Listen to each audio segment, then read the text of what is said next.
పొద్దుటూరు ప్రజలు వేస్తున్న charge sheet. ఇది కామన్గా ఛార్జ్ షీట్ అంటే పోలీస్ స్టేషన్లో క్రిమినల్లకు, దగాకోర్లకు, దొంగలకు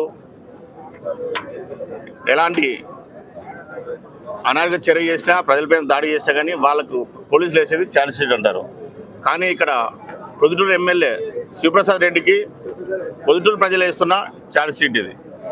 ఈరోజు చూస్తే కడప జిల్లాలో, అందులో ప్రొద్దుటూరులో బీసీలు అత్యధికంగా ఉన్నారు.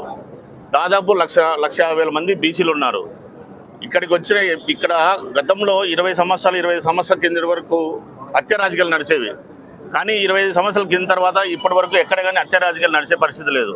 ఈయన ఎప్పుడు ఎమ్మెల్యే అయినాడో, ఎమ్మెల్యే అయిన తర్వాత అధికారం ఎప్పుడు వచ్చిందో రాజమౌళి శివప్రసాద్ రెడ్డికి ఫస్ట్ అయిన 6 నెలలకే హత్య రాజకీయాలు స్టార్ట్ చేశారు. అది ఒక బీసీ లీడర్, బీసీలు అందరం కలిసి నిన్ను ఎమ్మెల్యేగా ఎన్నుకునింది బీసీలకు ఎక్కువగా ఉన్నారు కాబట్టి ఏదన్నా ప్రభుత్వం తరపున రావాల్సినట్టు కానీ ఏమైనా కానీ భరోసాగా ఉంటారనే ఉద్దేశంతో ఈరోజు ప్రభుత్వాన్ని నిలబెడితేగిన బీసీలపైన దాడు.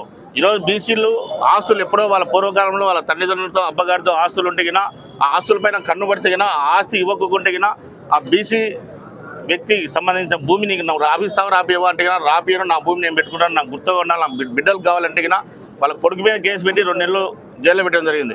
ఇవన్నీ బీసీలు అందరూ గమనిస్తున్నారు. ఈరోజు నిన్ను అధికారం పెట్టినా ప్రొద్దుటూరులో చేస్తే అధికార అరాచకాలు 1-2 కాదు.